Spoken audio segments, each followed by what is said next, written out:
Have you ever had something so constant in your life, so solid, that you just stopped seeing it? It becomes like air. You don't notice it. You don't thank it.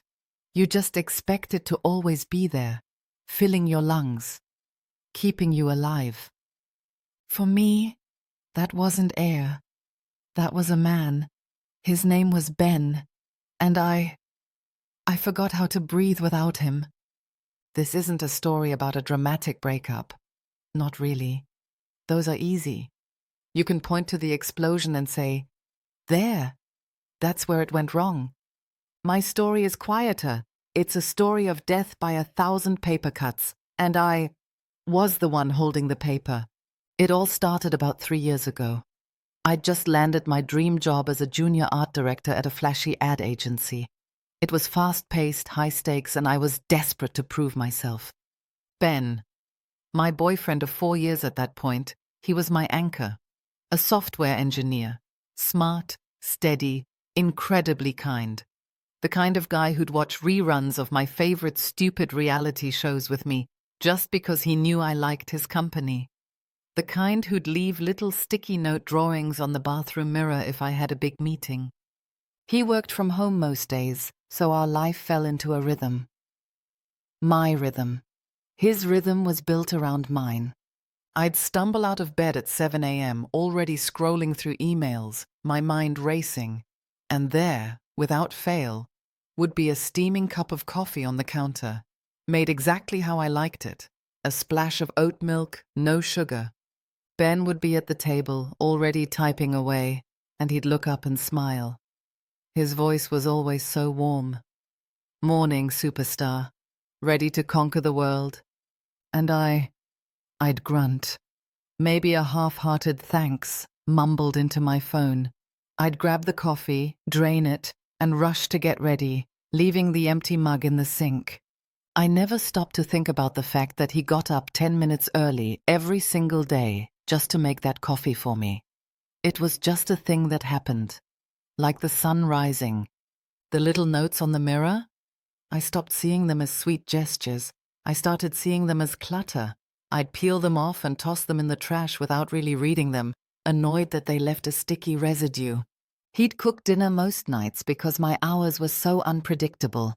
I'd come home stressed, buzzing with office politics or a difficult client, and I'd immediately start critiquing. "You used garlic powder? You know I only like fresh garlic, Ben. It tastes cheap." I'd see the slight flicker in his eyes, a tiny dimming of his light, and I'd feel a pang of guilt. But the stress, the entitlement, were louder. He'd just nod. "Noted for next time, chef." The guilt would fade quickly. I'd tell myself, he knows I'm under pressure. He knows it's not personal. He's strong, he can handle it.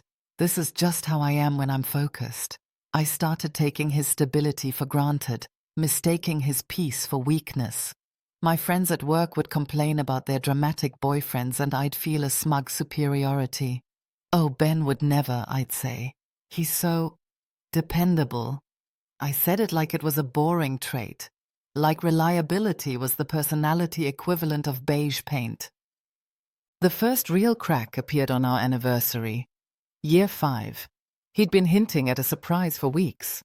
I, of course, was swamped with a huge campaign launch. The day of, I completely forgot.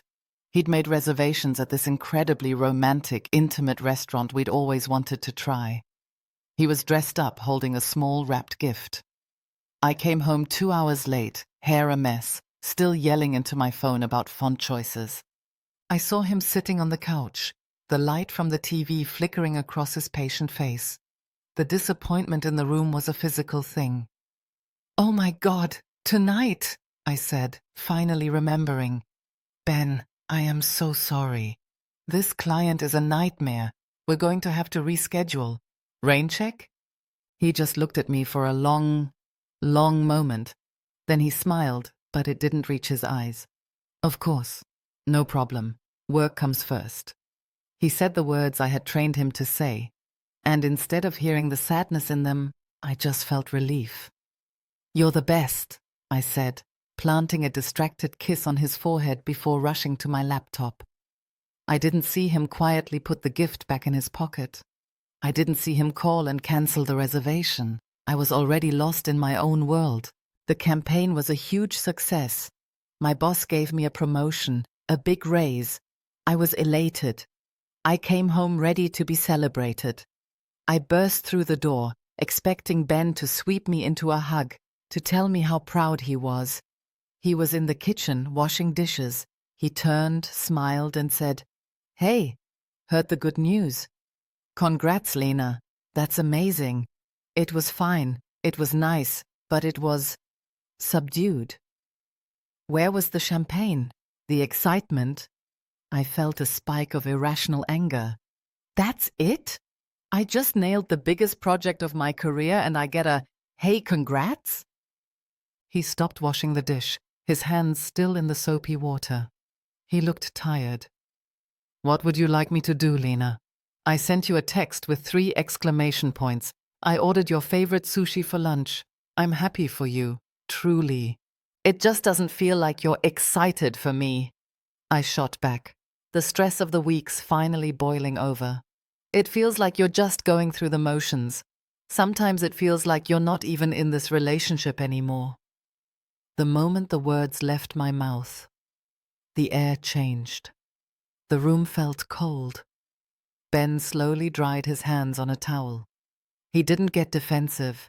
He didn't yell. He just looked at me with an expression I'd never seen before. It was a quiet, profound sadness.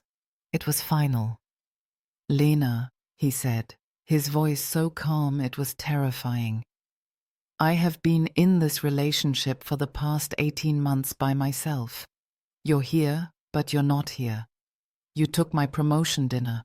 You took my anniversary. You take my coffee, my dinners, my patience, and you treat it all like it's a given, like I'm a given. You haven't asked me about my day, my work, my life I can't even remember." I stood there stunned into silence. My heart was hammering. "That's not true." "It is," he said softly. "And the worst part is, I let it happen. I thought if I just loved you enough, supported you enough, you'd eventually look up and see me again. But you just kept taking. And I think I've got nothing left to give." He walked out of the kitchen. I heard the closet door open. My blood ran cold. I followed him. He was pulling out a duffel bag. "What are you doing?" I asked. "I'm going to stay at Mark's for a few days," he says. "So we're breaking up? Just like that? Over one fight?" I was crying now, real, hot tears of shock and fear. He stopped packing and finally looked at me. And in his eyes, I didn't see anger. I saw exhaustion. I saw the hollowed-out shell of the man who had loved me so completely. "Lena, this isn't one fight. This is the last page of a very long book. The love I had for you, it wasn't a bottomless well. You took scoop after scoop and you never once stopped to refill it. It's dry. I'm empty." He zipped up the bag. He walked over to me and for a second I thought he would hug me. He didn't. He just gently placed a key on the dresser next to me. "I need you to really think about something," he said. "When was the last time you did something for me? Not because you had to or because you felt guilty, but just because you wanted to see me smile?" He walked out. The front door opened and closed. And just like that, the air was gone. The apartment was terrifyingly silent. I couldn't breathe. The first night was the worst. The silence was a living thing, pressing in on me. I wandered through the rooms like a ghost. I saw everything with new, horrifying clarity. I saw the coffee maker, and I remembered the 1,000 mornings he'd stood there for me.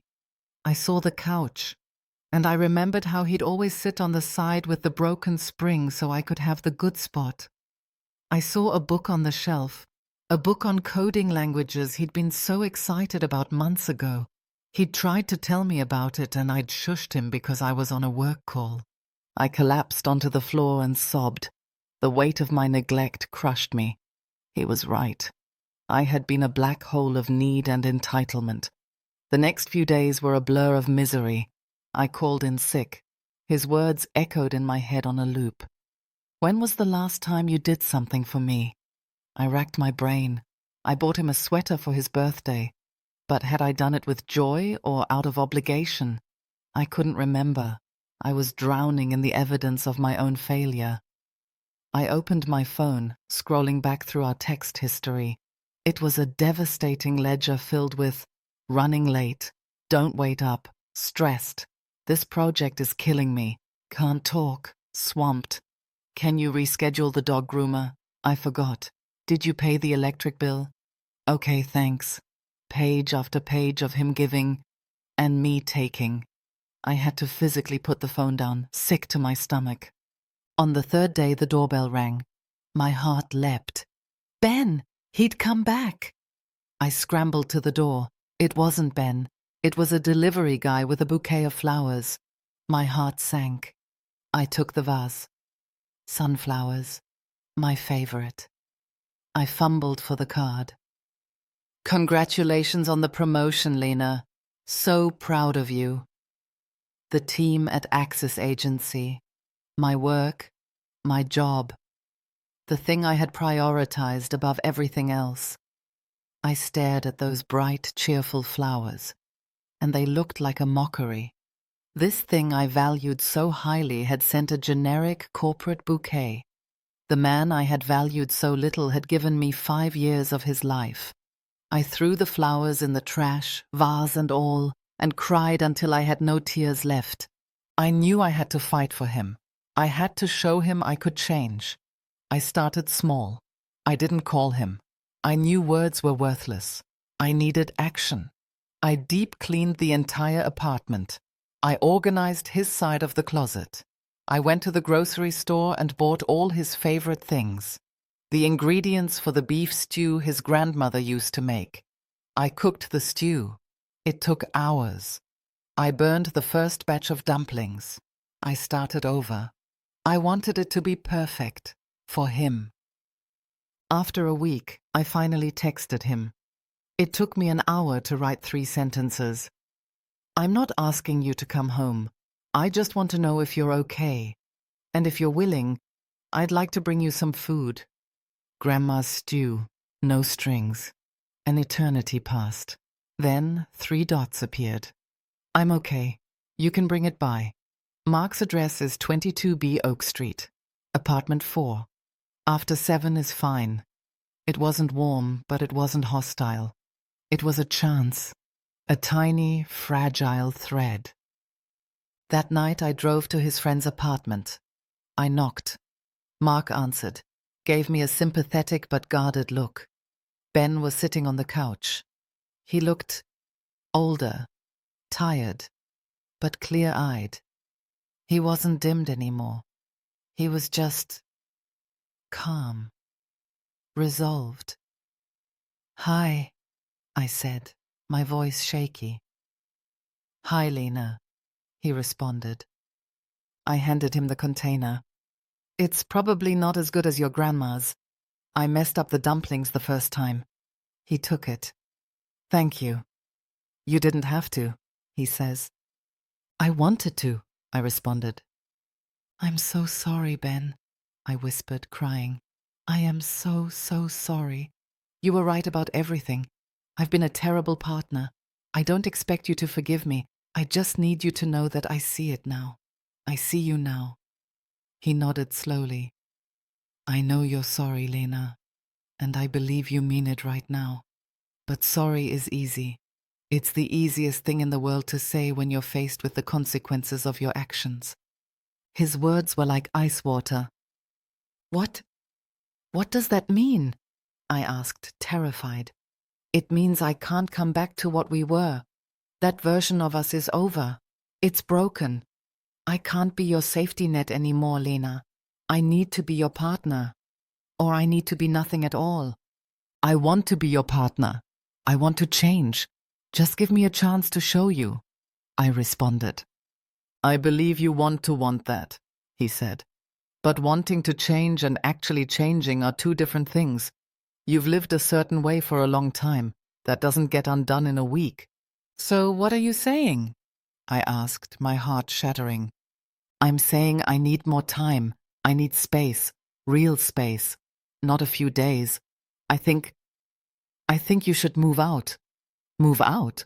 Of our home? It stopped being our home a while ago, Lena.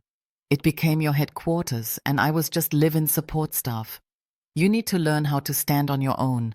You need to learn who you are without your job as a crutch and me as a doormat. And I need to remember who I am without having to constantly pour from an empty cup. It was the hardest, most painful truth, and it was also the kindest thing he could have done. He was setting a boundary out of self-respect. I nodded, unable to speak. I turned and walked out. I moved out the next weekend. It was the most painful experience of my life. The first night in my new small apartment, the silence was even louder. There was no Ben to fill it. There was just me, and I had to face myself. The next few months were the hardest of my life. I was truly alone. I had to make my own coffee. I burnt toast. I forgot to pay bills. I came home from stressful days to an empty, dark apartment. And in that silence, I started to heal. I started therapy. I learned about my own patterns, my fears of failure. I learned to sit with my own discomfort. Instead of dumping my stress onto someone else, I'd put on music or go for a run. I learned I could handle it.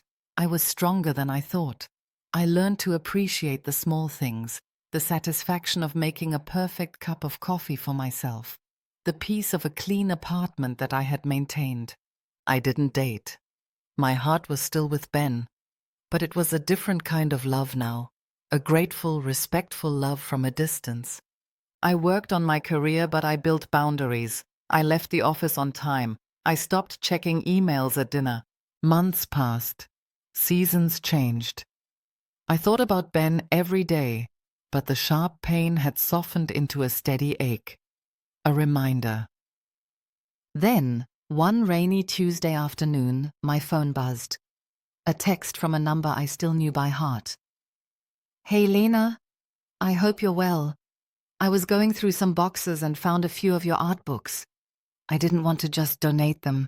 Would you like me to drop them off?" My hands trembled. It had been 6 months. "Hi. Yes, of course. Thank you for finding them. I can come pick them up if that's easier. I'm actually not far from your area. I can swing by after 5? Sure. That works. See you then." The hours dragged on. I was a nervous wreck. At 5:15, a knock. I took a deep breath and opened it. And there he was. Ben. He looked different. He stood taller. His eyes had light in them again. His own light. He was holding a small box. He offered a small, genuine smile. Hey Ben, come in." He stepped inside. "Place looks nice, really nice, thanks. I like it." He handed me the box. "My old sketchbooks. Thank you for these." "Of course." We stood there, rain pattering against the window. "How have you been?" I asked genuinely. "I've been good," he said, and he meant it. Really good. I started taking pottery classes. It's messy, but fun. A pottery class. The old me would have scoffed. The new me felt joy for him. "That's amazing, Ben. I'd love to see what you've made sometime." He looked at me, searching for sarcasm. Finding none, his smile widened. "Yeah, maybe. And work? It's great. I actually led a big project last quarter. It was a lot of pressure, but I handled it." I could hear the pride in his voice. He had thrived. The thought made me proud. "I'm so glad to hear that, Ben. Really." We talked for almost an hour. The first real, balanced, two-sided conversation we'd had in years. We talked about books, movies, his pottery, my painting. We didn't talk about us. We just talked. As two people. When he got up to leave, I walked him to the door. "Well," he said, "it was really good to see you, Lena. You seem really happy." "I am," I said, "and it was good to see you too. Thank you." He nodded and started to leave. Then he stopped and turned back. "You know," he said, his voice soft, "the stew was really good. The dumplings were perfect." And then he was gone. I closed the door, my heart full in a way I hadn't felt in so long. It was a peaceful, grateful fullness. He saw me. He saw the change. We started talking again after that. Slowly, carefully. Texts turned into phone calls. Phone calls turned into him inviting me to a gallery opening. We went as friends. It was nerve-wracking and wonderful. I saw him in his element, confident, magnetic. I fell in love with him all over again. But it was a new love, a chosen love, not an expected one. A few weeks later, I did something for him, just because I wanted to see him smile. I knew he was swamped with work. So on a Saturday morning, I showed up at his new apartment with a bag of groceries. "I come in peace," I said, holding up the bag. "I'm making you breakfast. And then I'm leaving. You need fuel." He let me in, a slow smile spreading across his face. I cooked. We ate. I listened. I really listened. As I was washing the dishes, he came and stood next to me. "You know," he said quietly, "this is nice." "It is," I agreed. He was quiet for a moment. "I missed this. I missed you." I turned off the water. "I missed you too." He reached out and took my hand. "I'm scared," he says. "Me too," I said, "but I'm willing to try." "If you are." Slowly, no expectations. From the beginning, we have to learn each other all over again.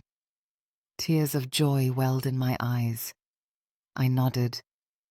I'd like that, more than anything. That was a year ago. We're still learning. It's not the same as it was before. It's better. It's conscious. It's chosen every single day. I never, ever take his kindness for granted. I notice it. I cherish it. I reciprocate it. I learned the hardest lesson of my life. Love isn't a resource to be mined. It's a garden to be tended. It needs sunlight and water and constant, careful attention. If you neglect it, it will wither and die. Ben's kindness was never a weakness. It was the strongest, most powerful force I've ever encountered. It was strong enough to walk away when he needed to, and it was strong enough to give me a second chance when I'd finally learned how to be a partner, not just a taker. So, if you're listening to this, and you see your partner in the background of your life, making your coffee, listening to your bad day, just being there, stop, just for a second, really see them, thank them, appreciate them, pour back into their cup. Because kindness isn't a given, love isn't a guarantee. They are gifts, the most precious gifts we are ever given. Don't wait until you're sitting in a silent apartment, learning how to breathe all over again to realize what you had. Don't be the reason the well runs dry.